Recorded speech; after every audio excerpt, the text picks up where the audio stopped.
Posting for awareness.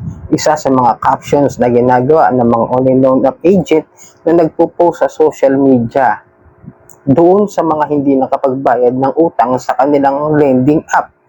Legal ba ito? At tama ba itong paraan ng paniningil? Tara, talakayin natin.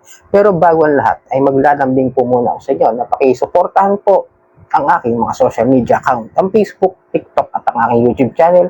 At kung nakatulong sa inyo ang video ito, ay malaking tulong po sa aking channel ang simple nyong pag-like, ang simple nyong pag-share. Para updated po kayo sa mga videos na ginagawa natin dito about sa usapang online lending apps, pakihit lang po ang notification bell. Disclaimer, hindi po ako nanghihikayat na mangutang kayo dito sa mga online lending apps. Ako ay nagbibigay lamang po ng payo, gabay at patnubay kung paano nyo haharapin ang mga suliranin na ginagawa ng mga abusive and fair debt collection practices ng mga online lending apps. At ako po ay hindi nangungonsinti na huwag magbayad ng utang. At ako po ay hindi abogado, ako po ay simpleng mamamayan kagaya ninyo na nagre-report lamang po na abusive and fair debt collection practices ng mga OLA. Ito, talakayin natin itong isang OLA agent na nagngangalang makautang ka, bayad ka. Hashtag sa pangalan, ano? Tapos, pinopost niya yung mga may utang at nakalagay sa caption is posting for awareness. Nakalagay yung pangalan ng hindi nakabayad, pati yung mga numero yata ito na kanyang nakuha doon sa contact list ng kanyang cellphone. Pagkatapos, merong caption sa ibaba na magna cum laude ng region ng isang lugar. Ayan, no?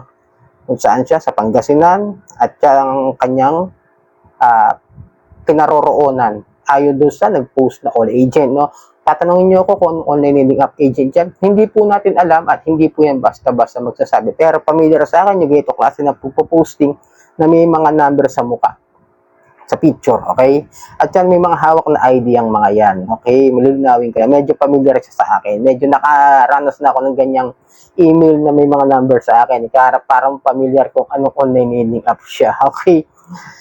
Pero ito, no, kung tatanungin niyo ako kung legal ba yan dahil nag-post siya ng posting for awareness, parang sinasabi niyang pinapaalala niya o nagbibigay lamang siya ng babala doon sa mga pinopost niya na nangungutang at hindi nagbabayad. Unang-una, tandaan ninyo, may mga abogado, may mga pulis na nagsasabi na nagko-content about sa ganitong klase ng mga social media debt shaming na ginagawa ng mga online lending apps. Patay na rin ng mga ibang mga nag-i-loan dyan sa mga FB na porket pumayag at sumang-ayon ang isang borrower ay legal na raw po yan at pwede nang ipahiya sa social media ang isang hindi nakabayad ng utang. Well, as of the record na napanood ko doon sa mga videos ng mga pulis at mga abogado, sinasabi po nila na ito po ay hindi pa rin legal at ito po ay pagdating sa korte ay mavo-void dahil sa paglabag sa data privacy at pati na rin sa cyber libel.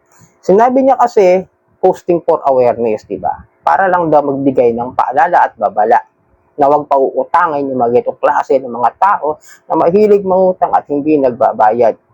Pero may malicious intentions pa rin po kasi ito, katulad ng paglalagay ng magna cum laude. May intention siya na ipahiya pa rin yung tao. Malinaw? Kaya pagdating sa korte, mabovoid po yan. At yung paglalathala ng picture natin na may hawak tayong ID ay paglabag po yan sa data privacy kahit po may consent po yan. Yun po yung pagkaka-research ko at pagkakasaliksik ko dito sa mga itong klase na mga ginagawa na paglabag sa abusive and fair debt collection practices ng mga online loan app agent at pati na rin na dami ko na yung mga e-loan dyan sa mga FB pages, ganyang kabalasubas yung ginagawa ng mga yan. Hindi porket sumang-ayon na, ulitin ko, hindi porket sumang-ayon ang isang borrower na gawin yan, ay legal na po yan. Tandaan ninyo, may mga paglabag pa rin yan, tulad ng pamamahiya at paglathala sa isang publikong social media account dyan sa mga pictures natin na maaari magamit kasi sa mga identity theft at sa mga pamamahiya sa ibang tao. Kasi syempre, dignidad po yung ating sinisira doon sa isang individual. At kung yung utang ay hindi nabayaran, ulitin ko, may legal na paraan yan para makasingil at hindi sa ganitong klaseng uri ng paniningil. Ngayon, anong gagawin natin sa mga ganitong klase ng mga Facebook pages o Facebook accounts na nagpo-post ng mga hindi nakapagbayad ng utang? Matutulungan po natin sila sa parang pagre-report kahit paano ay excuse me, ay matatanggal natin o matitake down natin yung mga ganitong klase ng mga Facebook accounts o Facebook pages na namamahiya doon sa mga hindi nakakapagbayad ng utang. Ito po yung paraan kung paano natin i-report, okay? Tingnan niyo po ako sa post ko na to. Maglalagyan ko dyan ng mga signs na nagtuturo kung paano gawin ang pagre-report. Punta tayo sa profile. Ayan. Sa profile, ayan, may makikita kayo na may doon tuldok mo sa itaas. Pindutin niyo po yan at sunod ang next page yung report profile. Pindutin po ninyo yan. Pag report profile nyo, something about this profile, pindutin po ninyo yan. And then, ang ating re-report ay ang bullying and harassment or abuse. Ayan po. Okay? Tapos, ayan, i-report natin. Pagka-report, how is it bullying? Bullying or harassment? And then, report who is being harassed. Ay, lagyan po natin is I don't know them. Tapos, yung report, submit natin.